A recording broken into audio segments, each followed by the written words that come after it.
the Instructor Podcast with Terry Cook, talking with leaders, innovators, experts and game changers about what drives them. Welcome to the Green Room. This is a show where we cover all the latest news and topics from within our industry.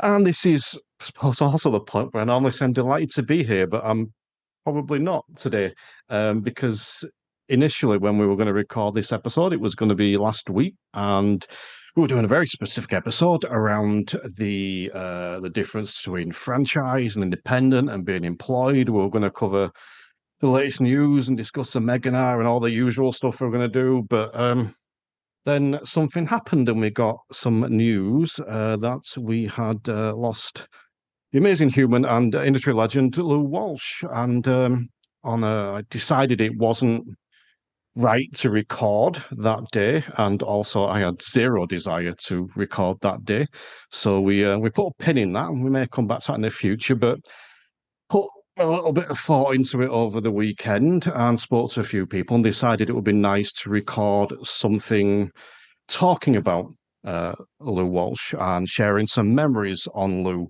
And that's what we're doing. So we're joined by a few people today who I'll introduce in a moment, and we're going to be, as I say, sharing some memories and talking about Lou's impact on the industry and on people, and you know, potentially even going forward. But one of the great things about being a host of a podcast is that you get to say stuff at your choice. So I get to say my bit first. So I'm gonna, because I wanted to take a moment to, and this was actually one of the things that prompted me to do this episode, was the outpouring of love and comments and emotion on social media. The Thursday and the Friday in particular last week were, that to me is what is good about social media. You know, social media, you hear me complain about it a lot, but it was in a weird way, a wonderful place to be over those days. And I think it was actually Chris Bensted that put a comment up saying he thought his social media bad when it was big learner relay time, but like this happens and it's like this, and you know, it's just, it was nice to read. Obviously, we don't want to read it. I don't want to be recording this today. I wanted to be recording last Thursday. We don't want this today. But just reading all that stuff and seeing the people that Lou had affected, and not just in a direct way, but reading the amount of messages and comments and posts from people that were saying that they'd never met her, but she'd still inspired them, or she'd still affected them and impacted them. And I just thought, what an amazing tribute that was to this person, and someone that I was just getting to know. So I just, that to me is something that I will take away and will stay with me forever. The impact that one person was able to have, and I'm going to use the word industry, but I hope that you guys know what I mean when I say that. But the impact that one person was had on an industry and the people within that industry was ridiculous. You know, so yeah, I wanted to get that in first, and like I said, it's one of the privileges of being a host. But we are joined by some guests today, and I've got some other members that are potentially going to be joining later to share some thoughts as well. But I'm going to come to you first, Chris, because I think I wanted to start off with a question for you, and again, I will just say that for anyone listening that I'm not 100% sure which direction this episode's going to go in, but I do want to start off with a question for you, Chris. So I just wondered if you could tell us a little bit about your relationship with Lou, and potentially talk a little bit about the impacts you had on the industry. Because I saw it on Friday and Thursday last week, and I hadn't seen it to that level before. So I'm just wondering if you could, again, tell us a little bit about your relationship and the impacts you had. I'm hoping I can. So I first met Lou before she was Lou. She was Louise. She wasn't Walsh. She was training to be a driving instructor with Blaine, and she had opinions. She had views that weren't necessarily typical of what you get coming through. She knew her stuff. She'd come from a background of being a midwife, and she got learning, she got people, and she got grief on Facebook because she'd actually managed to find someone who was clearly, and anyone who's seen them together, was clearly her soulmate, through becoming a driving instructor. And she was then going to marry Blaine. And some people were like, some people can be on Facebook. Well, they didn't know her. They didn't know them. They didn't know any of it. And that's where I first really started chatting with her, because I was running a Facebook group and managing idiots that were on there at the time. Then there were things that went on, just ideas that were thrown around, and opinions and comments and things, and she always stood out, often by what she didn't say. I never thought Lou was at her best on Facebook, because you didn't hear the what she didn't say stuff. Anyone who had the pleasure of spending time in her company, sitting there with, especially if you said something that you felt was being judged, a quizzical look, and it could strike fear into my heart, as to what she thought at that moment in time. Sometimes it was funny, sometimes it was critical. You didn't really know, and your brain would whir and whir and whir, because you wouldn't be seeing it the same way as her. She saw everything at 90 degrees, and I think I'm good at the 90-degree thinking stuff. But her and Blaine, I tell you, if you wanted to see what other people hadn't, between the two of them, absolutely formidable. And then one fateful Friday, she came up with a stupid idea, sat on the sofa, put a message on Facebook. We were bouncing around private messages behind the scenes, a post going a bit crazy of, it's a great idea of, surely driving instructors could get together and do something, could unite in some way and make a few £100 for children in need. At which point everything grew and became what a lot of people still haven't come across. It amazes me, but that there was stuff that was going on, and it just became, when PDIs come into it, this is what we do as instructors, and it seems normal to them, and it's not. If you compare the industry when I first came into it, and people didn't really talk much, they might go to a conference. It was always the same 200 faces at the conference, if you were lucky to get 200 people there, to the community that is there now. It's an amazing change, and some of that was what Lou managed to deliver through the Big Learner Relay. And that idea, that seed, nobody else would have been able to deliver in the way that she did, and doing what she did. And it's the stuff that people won't appreciate, because they haven't necessarily seen the big picture, because it's very much, you only see what's in front of you. And actually she steered that ship incredibly. I don't know anyone else that would have been able to do it inside of or outside of the industry. She was unique. But since getting the news on Thursday, I was on holiday in a caravan, and the news came through, and myself and my other half, but we both sat there and just didn't know what to say. And then the phone went crazy, and I couldn't talk to people. I've done a lot of reflecting, and the thing that's been different, there's a lot of standout trainers in the industry. There's a lot of people who are really good at what they do. I was trying to figure out what was different.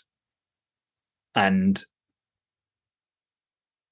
it was, I think Louise had this amazing ability to make everybody feel as if they had a personal connection, as if they were the most important person in that moment. So even if you'd only come across her once, you felt like you were part of that. And that's what the spirit behind the relay was. It was about representing her. And also, and I think, I think it's important that we acknowledge it. It's a very male-dominated industry. She did an amazing job to compete with some of those strong, not necessarily correct male voices that are out there. And she was right. Not always. There's a few times that I will hold on to where I pointed out something that she didn't necessarily see.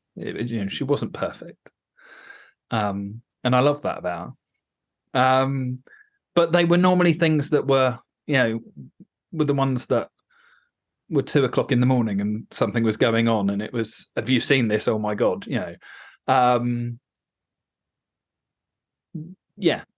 she was just an awesome human being, and I think it's really challenging when someone dies and they instantly end up being perfect. There was nothing wrong with them, and that the world wasn't perfect, and it was an imperfect industry and everything else.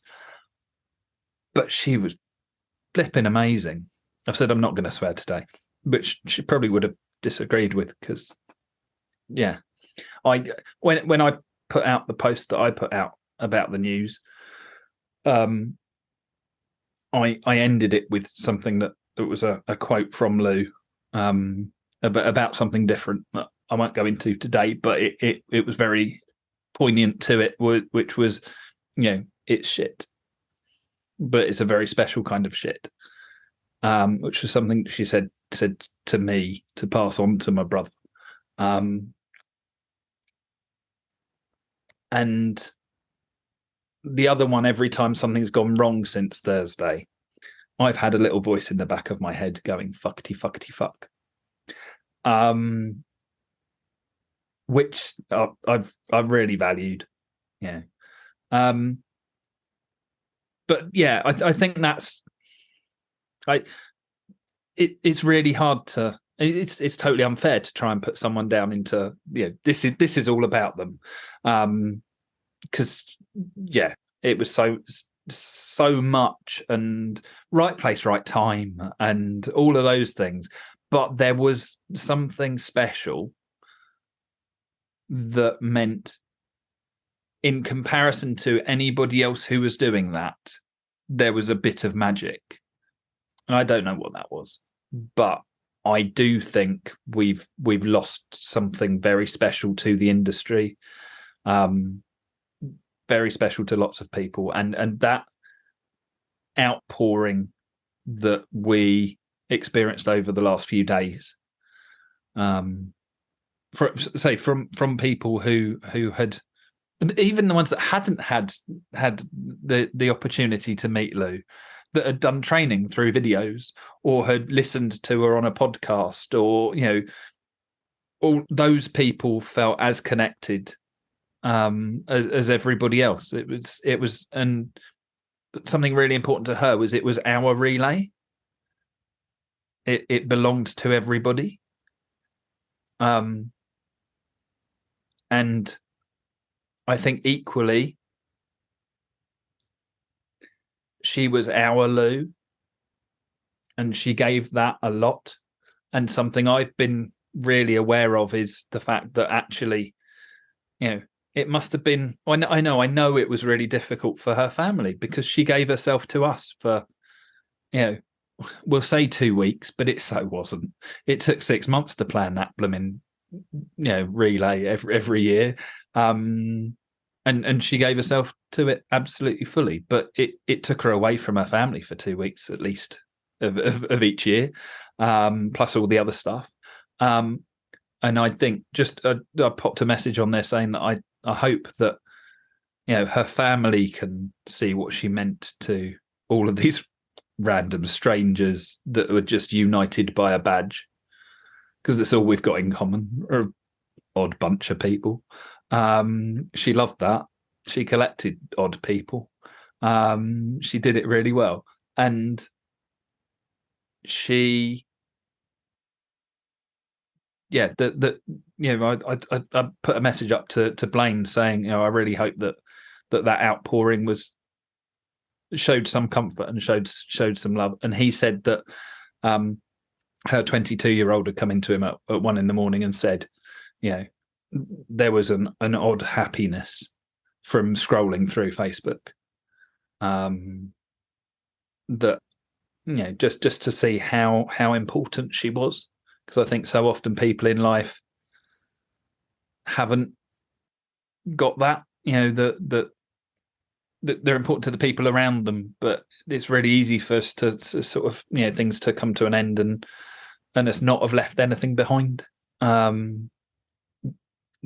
think there's a lot of hearts that have been touched, and that, whatever that is, that a bit of magic, that something, it's changed me on many an occasion.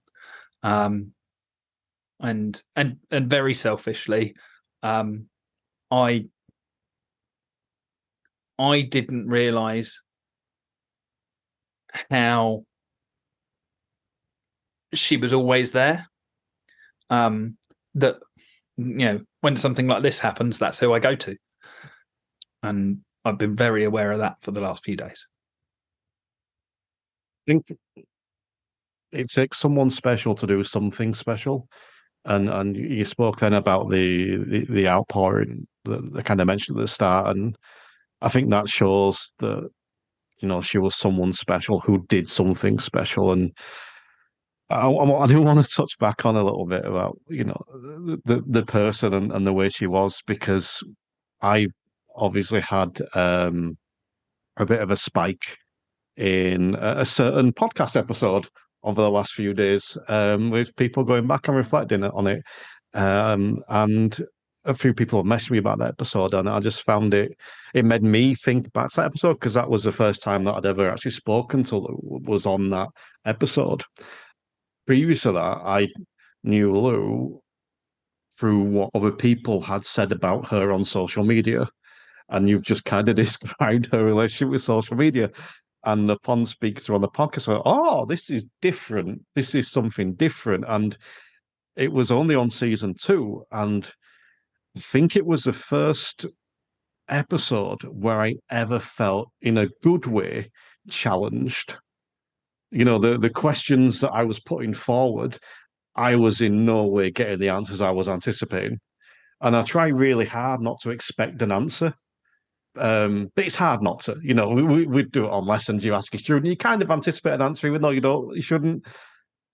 But she would just throw something like, this is fun. This is a proper, one-on-one conversation. This isn't someone come along and try to promote stuff. This is a challenge. So I think the way you described that then resonated massively for me for that. And it was obviously not, presume not intended on her part, but for me that was like, this is what it's like to interview people. That was one of those weird moments, and yeah. But no, it was interesting that you said that, and I do just want to say that while you were talking there, Guy McMillan put a nice point up, just saying she made everyone feel like they mattered, and yeah. And I'll use that example again, actually, just with the podcast, because I do get a lot of guests that come on, and you can tell they are coming on for their benefit. Now, all right, I reckon most people will come on for their benefit, but there's some people that don't.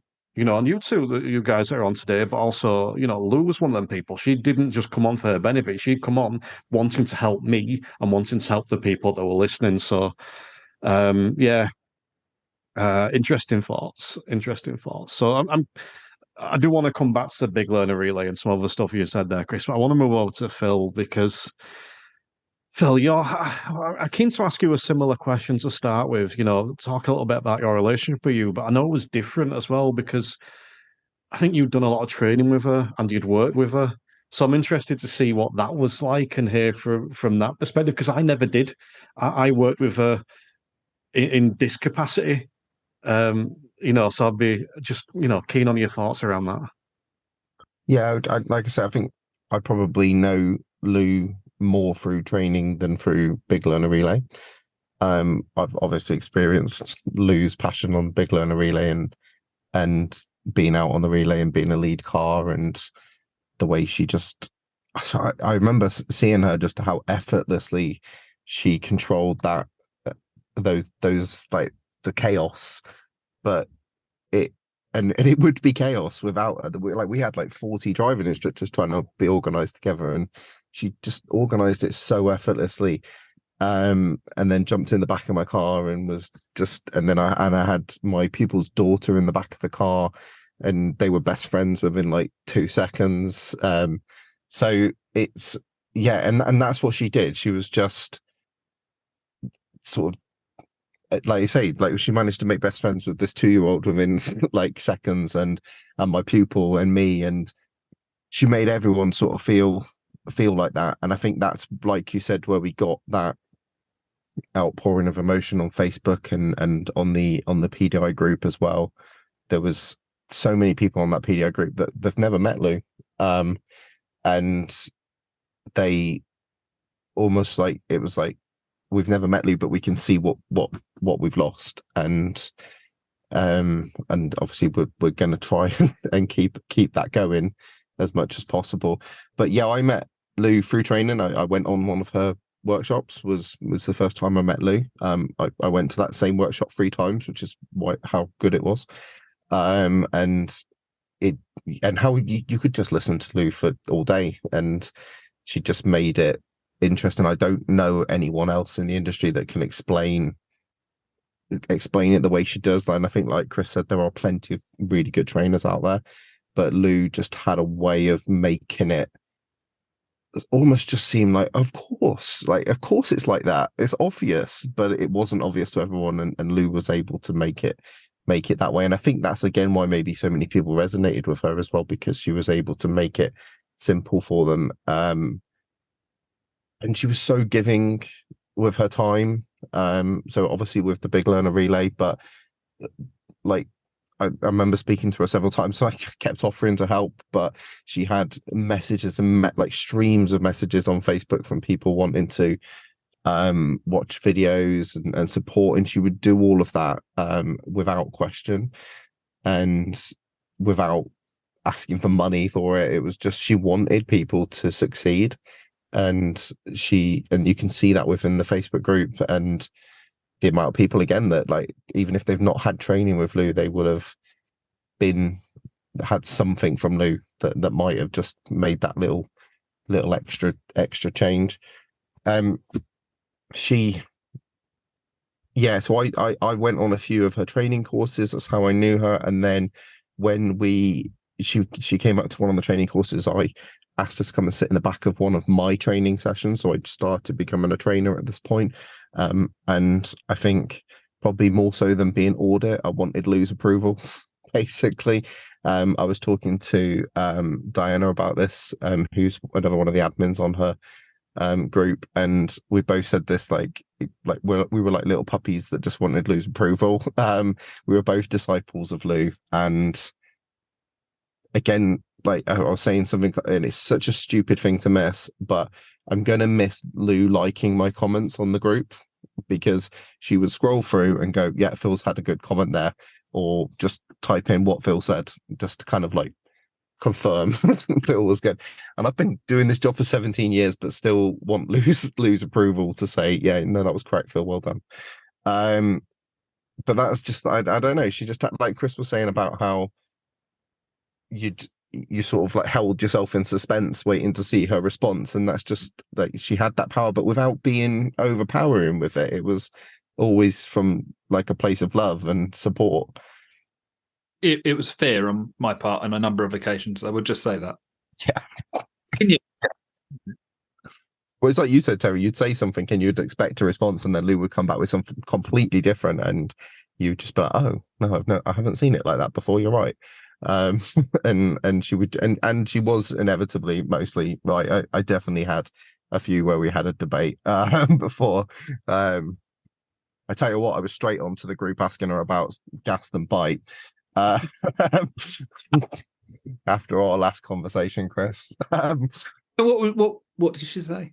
Oh, she was with me all the way, Chris. So no, we had a middle ground. So sorry, that's the. I don't want to jump in, but that was the point, wasn't it? That she could do that beautifully. That we could both have that conversation, and very openly and honestly, she would still manage to sit in that middle space of going, but it didn't make you feel wrong. Yeah, no, definitely. Yeah.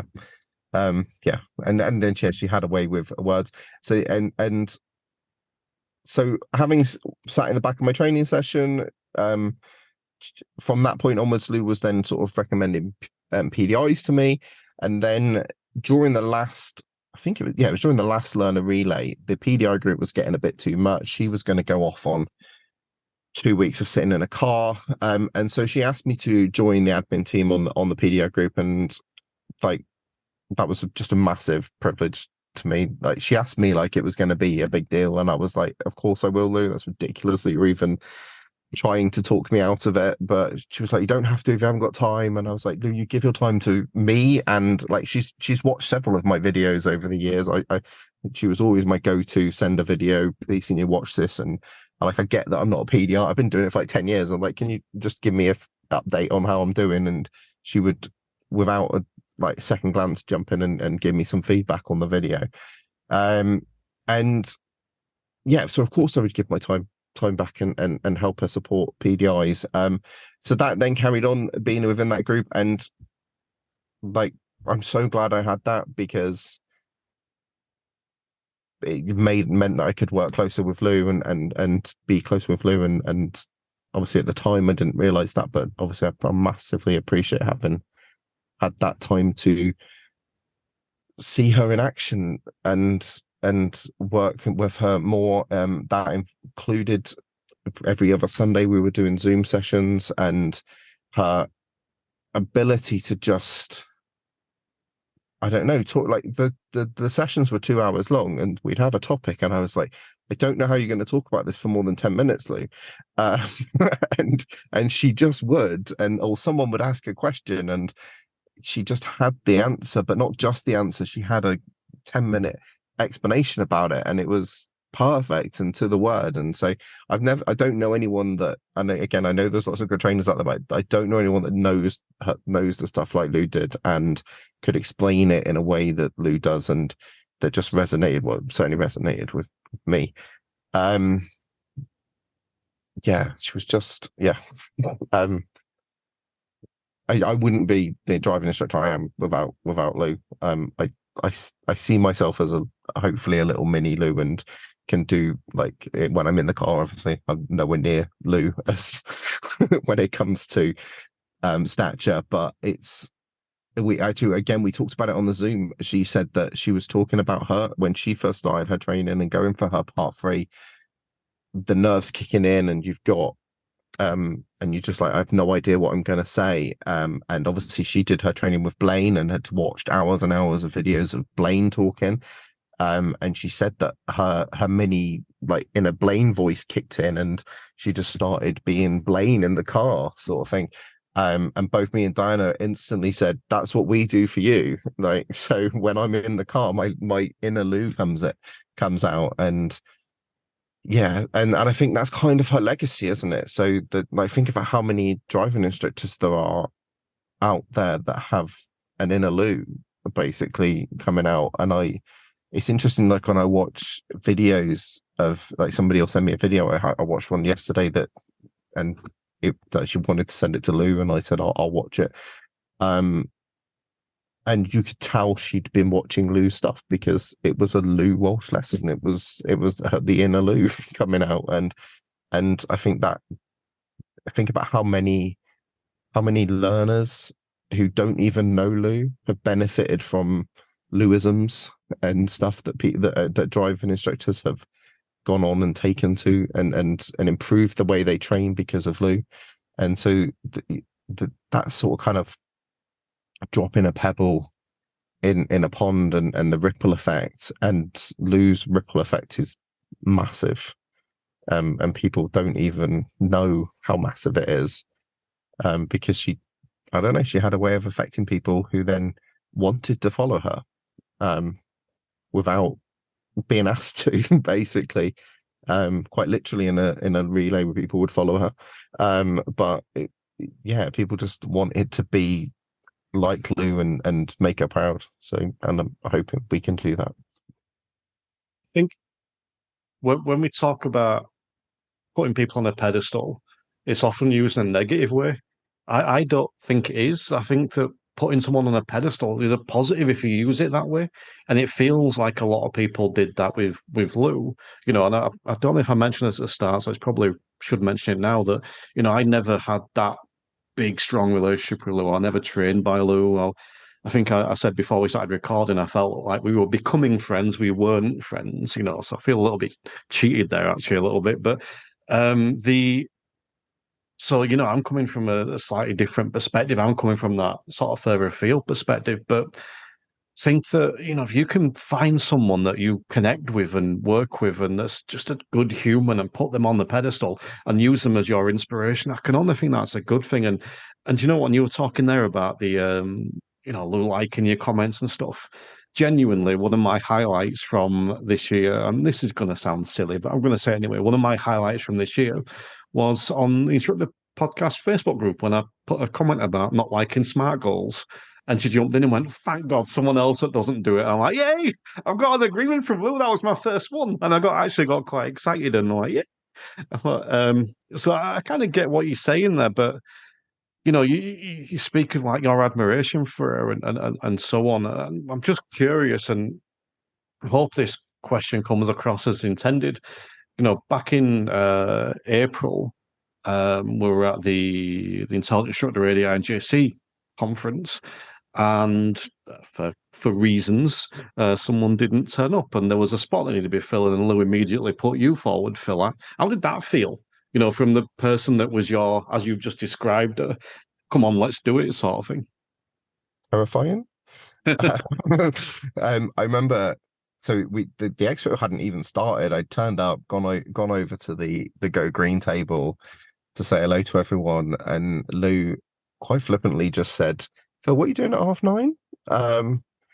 And I said, "Well, I was going to go and watch the Honest Truth thing, but that finishes at 9:30." She goes, "We come down like 5 minutes earlier, can't you?" It's like, "Yeah."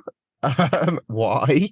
And then she explained that we were going to do a Q&A, and proud that I wanted to be on, that Lou had chose me to kind of go up there and do that, and terrified to like who sits next to Lou and tries to like hold court and answer questions sat next to Lou. I felt like just passing her the microphone each time.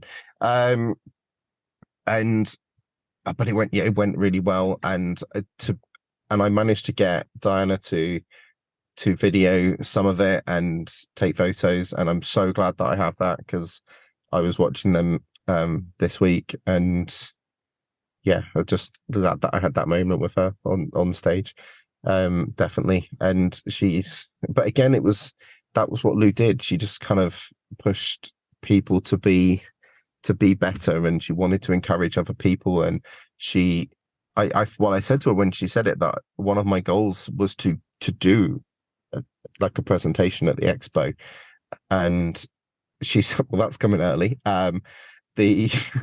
But then actually she has worked, and this wouldn't be happening without Lou, is that I am speaking at the expo this year, and that wouldn't be happening without Lou. And so, and I was talking to Diane about this, and absolutely gutted that she won't be there to see it, because it's almost like wanting to have your parents in to watch it, sort of kind of thing. Is like we wanted we wanted to make her proud and go and we were talking. I had a Zoom last night with Diana, and because we're going to do the presentation together, and just going through that presentation, like the whole, like we both like, oh, I would have said that to my pupil, and I was like, of course we both say that to our pupils because we're both disciples of Lou. It's a Louism, and yeah. So I'm so just going on to that sort of kind of both me and Diana, and I'm sure plenty of other people out there that use Lou's thing and her legacy. I was chatting to a PDI. I was training some PDIs this last week, and they heard the news, and obviously I saw them on the Friday, and they said that obviously they didn't know Lou. They'd only just started their training. They only joined the PDI group like last week. And they said that they can see how much she meant to everyone, and they were sad that they weren't going to get that. And I was like, I get what you're saying, but you are going to get Lou's legacy because you're training with me for starters, because you're on the PDI group and you get the support from the admins because you're on the PDI group and it's just so supportive. And so you will benefit from Lou's legacy, even if they don't ever get to meet or see Lou, because yeah, that's the effect she's had on the industry. Well, I mean, I'm going to say this, and I'm making almost a bit of an assumption, but I'm guessing I'm probably right when I say this, because with my learners, for example, I often talk to about the fact that I don't take an awful lot of pride in them passing a driving test. I take a pride in them getting to the driving test. You know, I take pride in their journey, not the end result, because the end result isn't always the thing that the work has come to. The work is a bit before it. So I would hazard a guess that Lou did have that pride in the journey you've taken. You know, just because the end result isn't being seen doesn't mean that she wasn't proud already. But that's just my assumption. But I want to come back to you for a minute, Chris, because you're someone that I clicked with pretty quickly in the way you think and the way you work, and you know the way you delivered lessons and explain stuff works really well for me. And I think that we get that sometimes, that you know there are just people that you click with, and I get the impression that Lou Walsh was or Louise Walsh was one of those people that if you clicked with her, you properly clicked. There was no ambiguity there. It was almost like an all or nothing type of thing. I think the danger is it suggests that you knew what she was thinking. And as I say, I made the mistake of thinking I knew what she was thinking a few times. And my first experience of how she saw it differently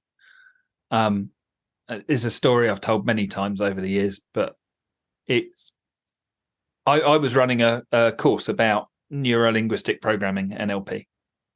And she came along, and I still don't know if she came along just because she was being nice or because she was genuinely interested. But it put some pressure on. It was fairly early on in things, but we were having a chat, and I think it was me that said, but someone said, I think it was me, said, surely all driving instructors want their pupils to be able to drive safely, right? Now, in any other driving instructor room, that wouldn't, necessarily. I accept all instructors have different opinions, but I felt I was fairly safe on that comment. And then Louise at the time, because she had this big name change when the big learner relay came along. So she had this look on her face, which I got to know very well. And she said something along the lines of, actually, I think I want my learners to be able to choose to drive dangerously. And I was like, you stupid woman. Stupid thing to say. Absolutely ridiculous. Didn't say all that, but just kind of gave her a look of, what are you on about? And then it sunk in, and I thought about it. And if you've only shown people good, They've got nothing to compare it with. They're doing it because they've been told to. This is how you do it. You do it that way. If you've truly educated someone and truly taught them about it so that they can see all of the picture, and then they make that good choice, then you've got a safer driver, you've got a thinking driver, you've got all the things that we're trying to achieve. To do that, you've got to step into the dark side slightly. You've got to give them the ability to make the wrong choice. You can't step back and only having done half the job. They need to understand what those dangers are. Understand what those, not be told you mustn't speed, you mustn't drink and drive. They need to understand it. They need to know that there's a choice there. And actually, if they then make the good choice, the right choice, whatever that might be, you've got a better end product. You've got what we're all trying to achieve. And that was kind of my first moment of experiencing that. And then there was a moment when Lou was on the other side of it. And it was a moment when her daughter's boyfriend had a horse came through the window of the car, pinned him in it. It was touch and go for a long time. And it was the day before, I think, she was due to be speaking at the DIA conference about, educating young drivers. And she didn't feel she could, because she was seeing the dark side of what we do, the bit that none of us want to have experience firsthand, that we're trying to avoid desperately with every lesson. And sometimes we forget that we're trying to avoid it. It becomes, we just show them how to drive for a bit, or we forget the weight that's on our shoulders if we get the job wrong. And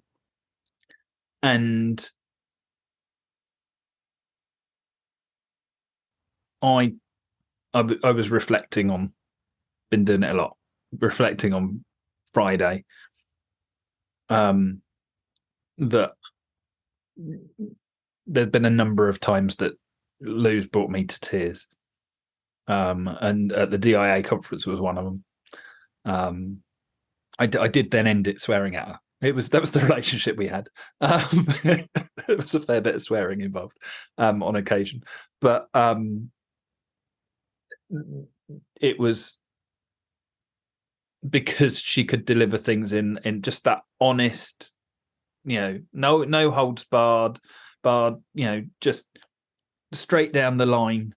This is how it is way. And I can't think of other people that necessarily can do that in that way. I've got 2 or 3 trainers that I will go to when I need that kind of opinion. And Lou was one of them. And when you need someone to see it differently, and you need them to not necessarily judge, just to give you that feedback, of which I think that I'm not good at that. Phil will tell you I'm not good at that. My feedback's too blunt sometimes. You're nodding as well. Sorry, Terry. I try really hard, and that's when I often would, kind of go, well, what's the balanced approach that Mrs. Walsh would have delivered it as? I'm still a work in progress. But she'd tell me that as well. Say numerous times I've been in tears. But I think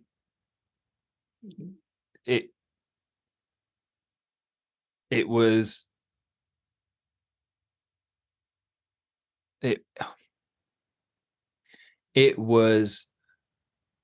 the way, it was the whole package, tiny little package, Yeah, never make jokes about the height. She was allowed, you weren't.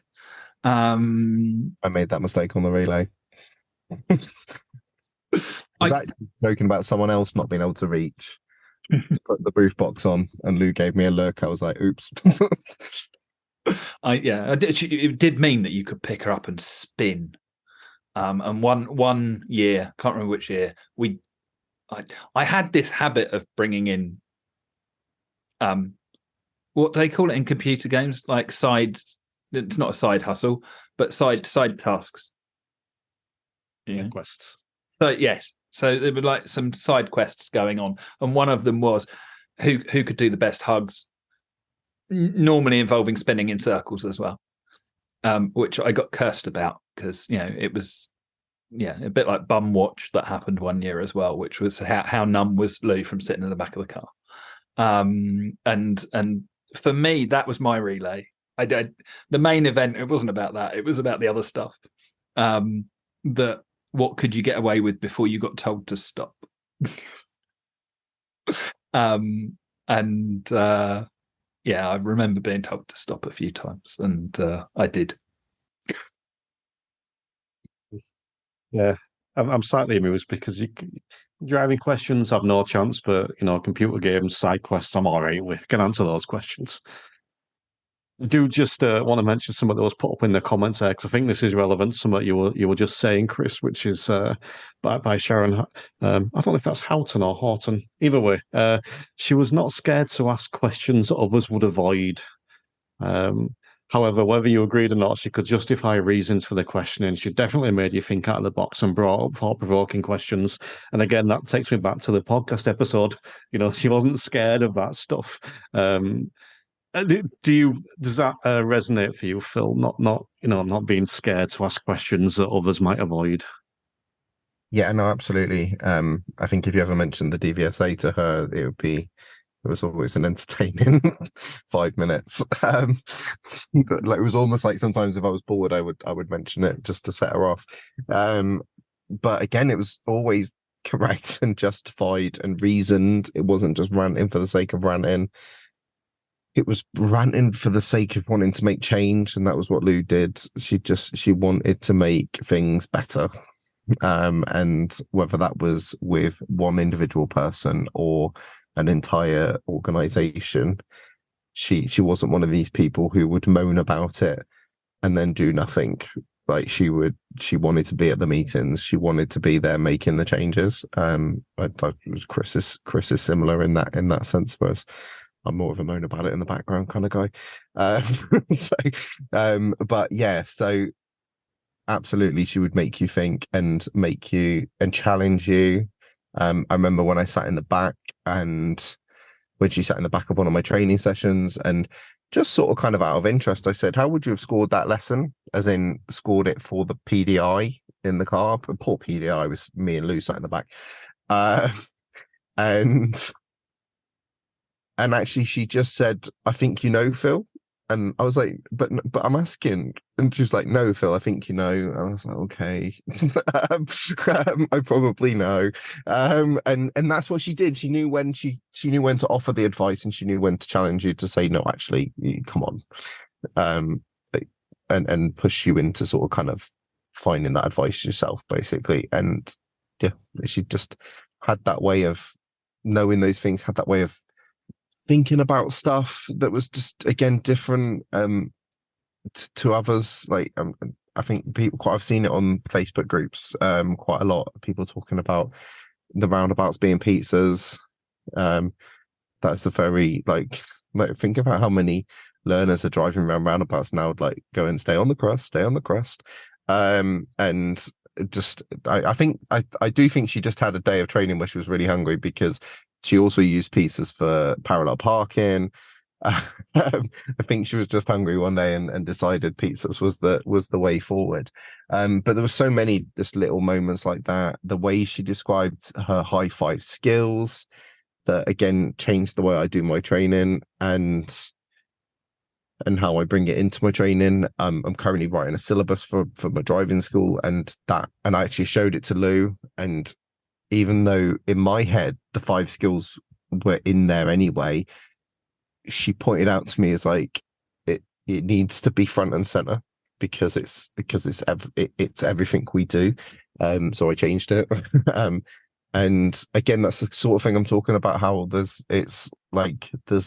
little bits of Lou everywhere still. And I've probably knew that anyway, but I've noticed it ridiculously amounts in the last few days. I was on a intensive last week with 2 PDIs, and so I'd heard about Lou on Tuesday evening and had to go to their training session Wednesday morning, and I literally had to stop on the way there because I couldn't drive.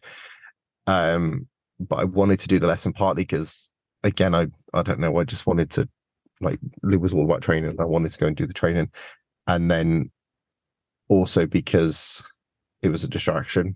But that lesson, I didn't realize how much they're both kind of go greeners and on the group as well. So I didn't realize how much I either referred to Lou or used something Lou had trained me. And I think that's, for me, that I think there's a lot of trainers out there that that do that too.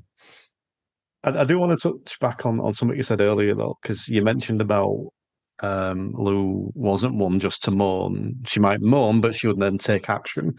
And it just reminded me, I put the post up, I think it was last week, actually, might have been the week before, basically saying that, I got my own little saying, which is I need to stop saying what I'm going to do and start doing what I'm going to say. And I used Lou in that post as the example of, this is someone that had an idea of, how can we raise money? I want to raise money for children in need. Let's go and do this. And all right, that was the big one she did. There was other stuff as well.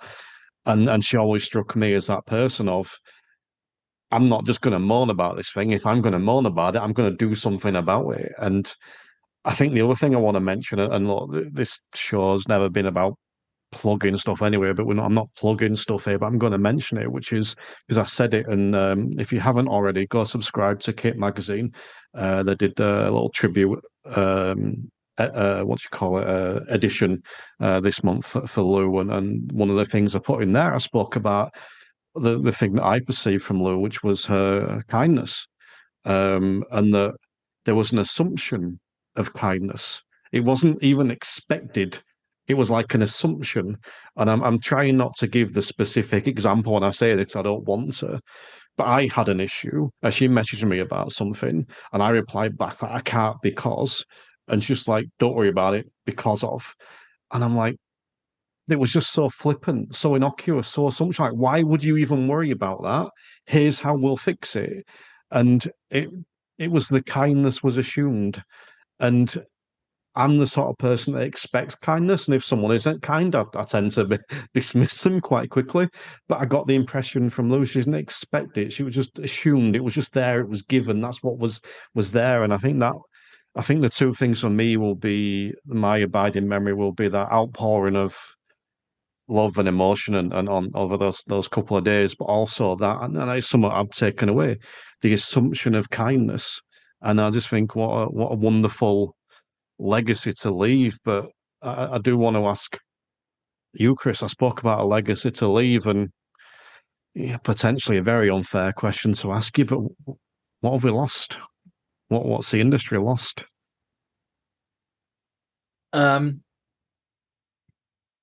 Yeah, totally unfair question. Lou only ever gave. So, as such,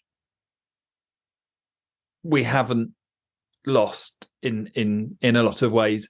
She's still giving. As Phil said, there's videos out there, there's information out there, but all too early, her ability to give more, and she would have continued to, came to a totally unfair and abrupt end. And we don't know what it would be. The relay was announced as being the last relay. We don't know what was going to come next, and I think actually she'd earned a lot of time to focus on herself Couldn't imagine her doing it though. Not for long. I can imagine her absolutely focusing on family and other things. And I've had the pleasure of spending time with her mum and sisters, and the whole lot of them are an absolute powerhouse, and very strong women, and all credit to the whole family of just how they are. She was a one-off, but she was a one-off amongst a number of them. And I don't. 100%. I've lost a really good mate, and it's the little things. It's always little things, isn't it? As an industry, we have been given an opportunity, and it's that last opportunity that she's given us of carrying it forward, of not letting us lose something, because there's been a lot of change, which she's the first one would say wasn't all down to her, but she was a big part of. Some of it was just change of a generation because social media came along. So there's something that happened that's been forgotten, is in the archives, that we would talk about often, and other people didn't necessarily remember, was when Lou, myself, and a number of others got turned into a page on Facebook because Facebook had decided that we were breaching the rules because we were a business, not a person. We got turned into a page, and that was probably 3 years into the relay, might even have been 2. And the damage that caused, it was cutting a head off of a snake. It stopped the network. Facebook is a network. The instructor world is a network of very isolated and loosely joined nodes, and it stopped us being at the center of those and connecting lots and lots of people.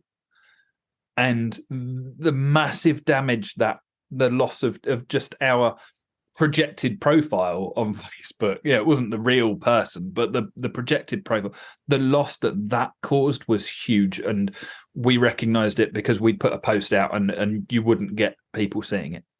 And there was a big change then.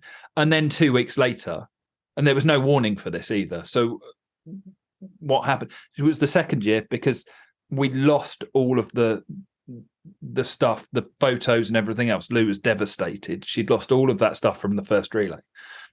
And it was trying to, salvage what we could. That really knocks the industry back. And there was a lot of work had to be put into to regrow the networks and join the dots and everything else.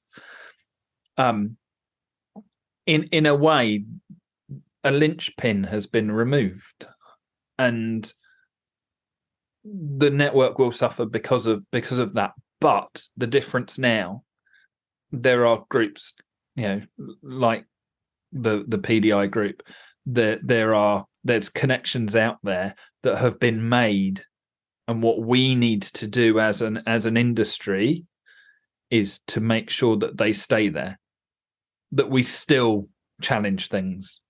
We use that little voice in the back of our heads to do so, to not allow the other side of things, the sausage machine approach, to not allow that to get a foothold just because of that change. So I tons, and is the answer to your question in a lot of ways. We don't know how much, but it's a massive void that we're all feeling in different ways, and so many different ways, and that is fascinating me, if that's the right word. I don't know. Comforting me as well. But also we haven't, because she always gave. We are better off now than we were before, and that's, for me, that's what's important. Is what do we do? You know, how do we take things forwards, in a way that doesn't involve moving away from or forgetting someone who deserves to be remembered. And yeah, when was the last time that there was a driving instructor issue where everybody agreed? You know, I don't want to know if there's any negativity, but I don't believe there is, because it's all been given. It's all been there, you know. And yeah, I've seen low times, I've seen problems, I've seen frustrations, and all of those things. But every single time it was with the award, Beacon of Light Award. I think I'm right in saying that Lou was given by the Prime Minister. One of them, I can't remember which Prime Minister it was. There were a lot at that point in time. You know, I think that actually expressed a lot of what's there. Yeah, it doesn't necessarily mean that we have to embrace the loss. Yeah. I've not seen any negativity. I do want to touch on this for a second, because I think that even the people that would normally be dicks have realised probably best not to be. And I think the other thing it highlights a little bit is that the amount of good people that are out there. Because again, you go back to the Thursday and the Friday and all those positive, lovely messages. They're good people that are writing those messages. They're good people that have well, you two are good people, Quan. I'd say the people that are watching, the people that are listening to this without any kind of callousness, any kind of, you know, you get what I mean? There's no negativity there. They're good people. And unfortunately, sometimes it takes a situation to remind us of that, because it brings out the good people and shows us that when these good people actually put their voices out there, we actually far outweigh the dickheads. It's just that the dickheads are always more prominent at coming forward. So I just think that, you know, like you say, I'm not looking for positives, because clearly a negative far outweighs any positives. But even with that element, it's just like, it's bringing out the good. And I think just the other thing I just want to touch on briefly and ask you about would be one of the things it did for me was, you spoke about reflecting. It made me reflect immediately. Just in, as I said at the start, we were supposed to be recording an episode about franchise versus independent. We've joked a couple of times today about gas or bite first. It's like, what's actually important? You know, Bye. It's no, but it's like, obviously this stuff matters. On the grand scheme of things, what's actually important? And I think sometimes things like this, it does just make you take a step back and go, yeah, sometimes I stress over stuff I don't need to stress about, because look what's important, you know. And I think that maybe just sometimes take a step back. But I'm gonna move on for that. I don't want to go down that road too much. So yeah, I'm gonna move on from that, and I think I just want to finish up by coming to you both individually. And I've got a couple of comments to go through in a minute, but I want to finish by coming to you both individually and just, is there anything else you'd like to add? So I'll come to you first, Phil. Is there anything else you want to add? Any other, you know, yeah, I don't know how to phrase that question. No, I think we've covered it. I think one of the things I noticed over the last couple of days is, and I think we just mentioned it a second ago, is I suppose I knew how much Lou meant to me, but I knew she was loved within the industry. I don't think I realized how much until I saw just a ridiculous amount of people not just saying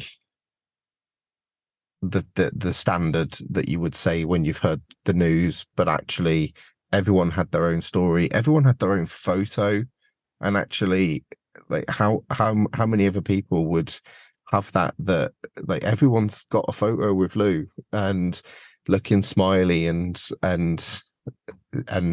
I think someone had a video of a collection of photos which just fully broke me. But yeah, I think that's and I think that's what we were kind of talking about, was how she had that ability to touch everyone and make everyone feel special, and everyone had their photo, everyone had their little moment with Lou, and in that moment they were special. And I think that was Lou all over. Anything you want to add in, Chris? I feel incredibly privileged to have had opportunities to make memories. The one that I shared, the one that Phil was talking about, was Sue Duncan's phone, because she's very, she didn't put it together. The phone did it for her. That all these devices are listening to us all the time. It knew. It's the video that's out there is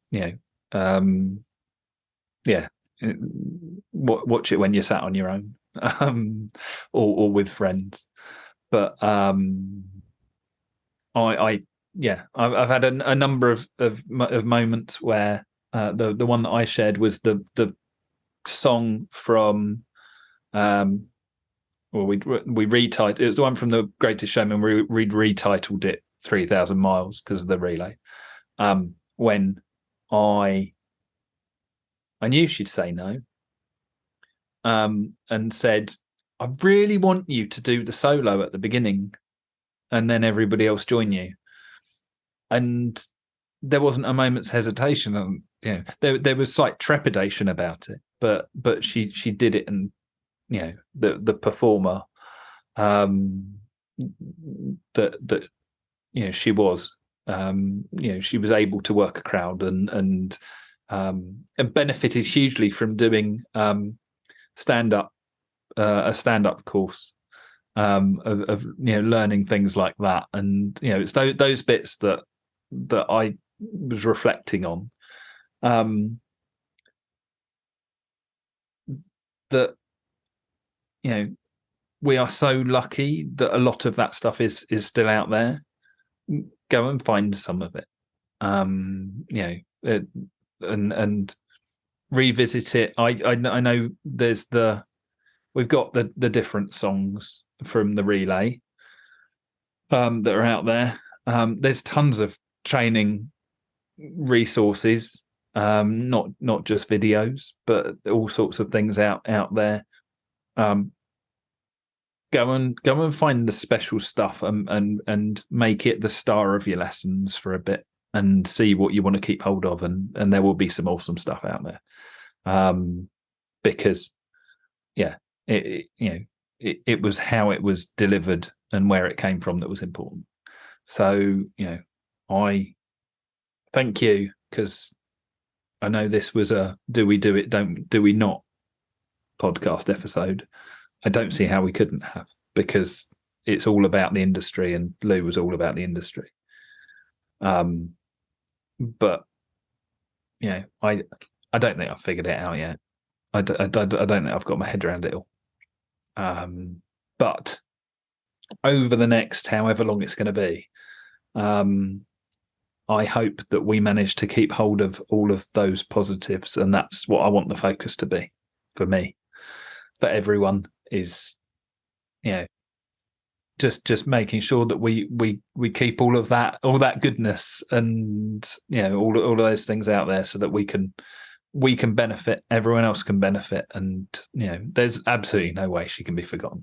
That's not even on the agenda. It's that we can all benefit, we can all keep some of that. It's don't mind sharing how the sausage is made sometimes.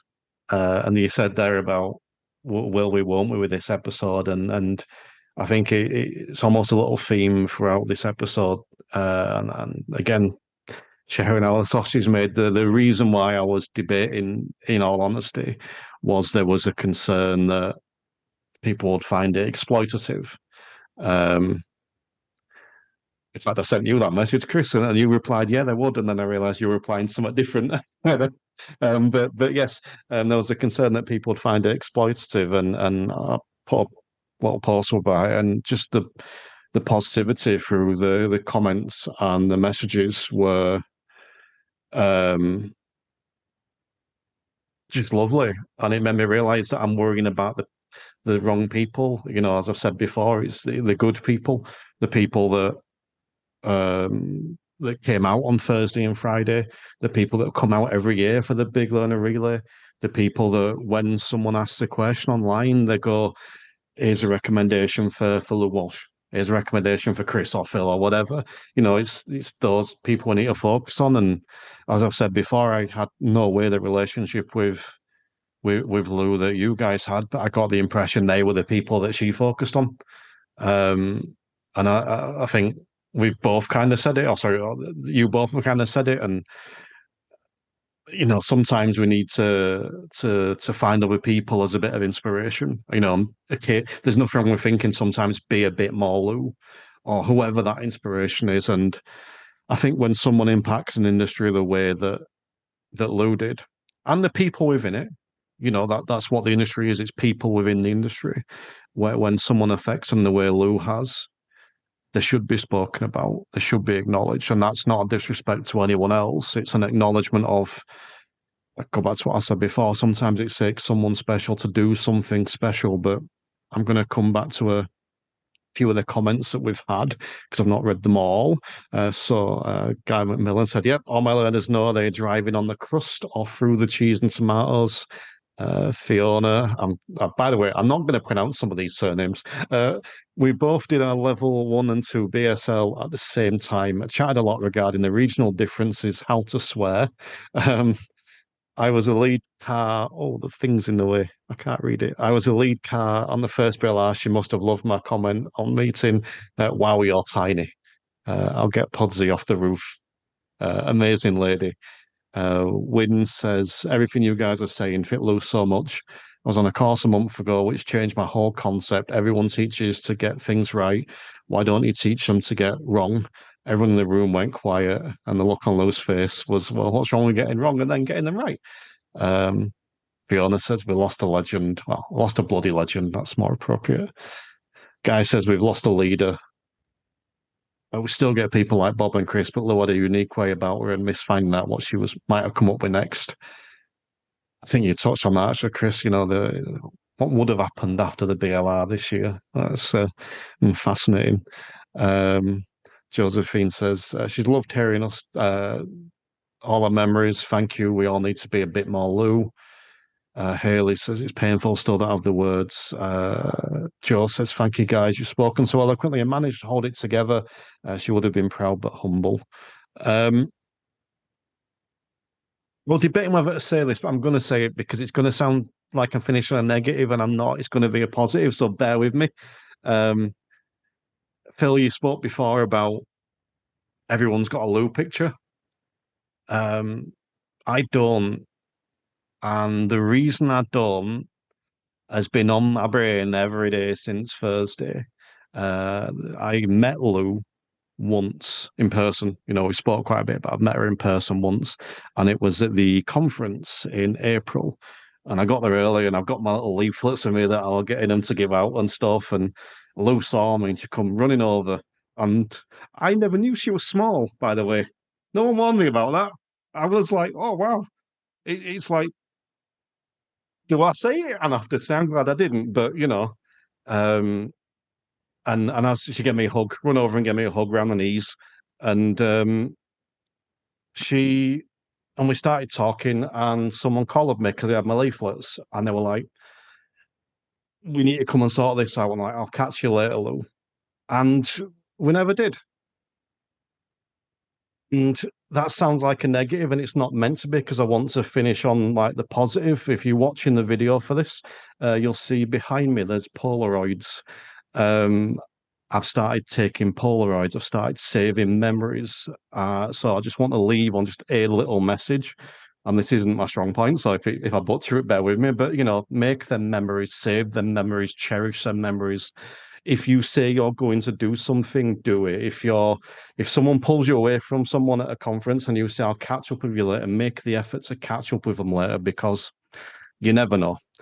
So yeah, just take a moment and love your hugged ones, hug your loved ones. But no, thank you guys for joining me. I really appreciate it. I appreciate it's not been easy, and I appreciate the guys that have come along to watch. So yeah, thank you for joining me today, guys. I was just about to say it's been a pleasure. I don't know if it has. I think it kind of has, in the right and wrong way. So yeah, thank you for your time today.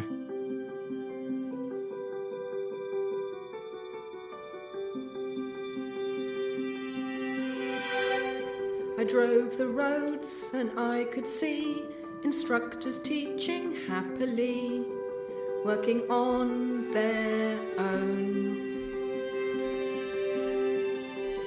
In the dark before the dawn, roads where no one's been before, driving safely home. Then they said it all sounds crazy. Then they said she's lost her mind. I don't care, so call me crazy. They will come and drive in a long line. Every time the lights turn red, the BLR, it fills my head. 3,000 miles for children in need. I look behind and I can see 100 people just like me. 3,000 miles is all it's gonna take. 1,000 miles on the route we're gonna make.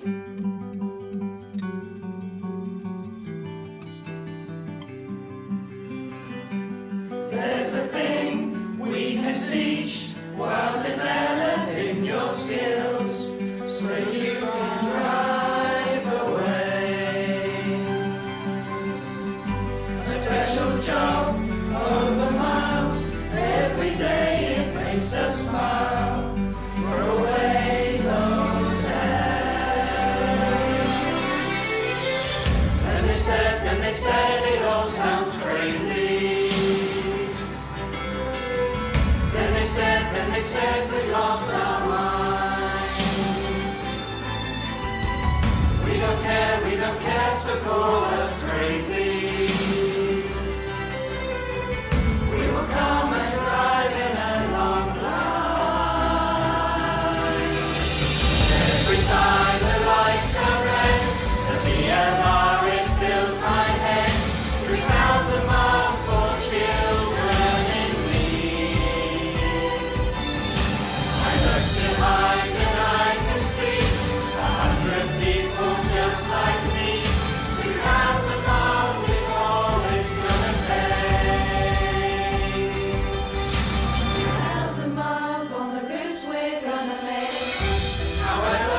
route we're gonna take.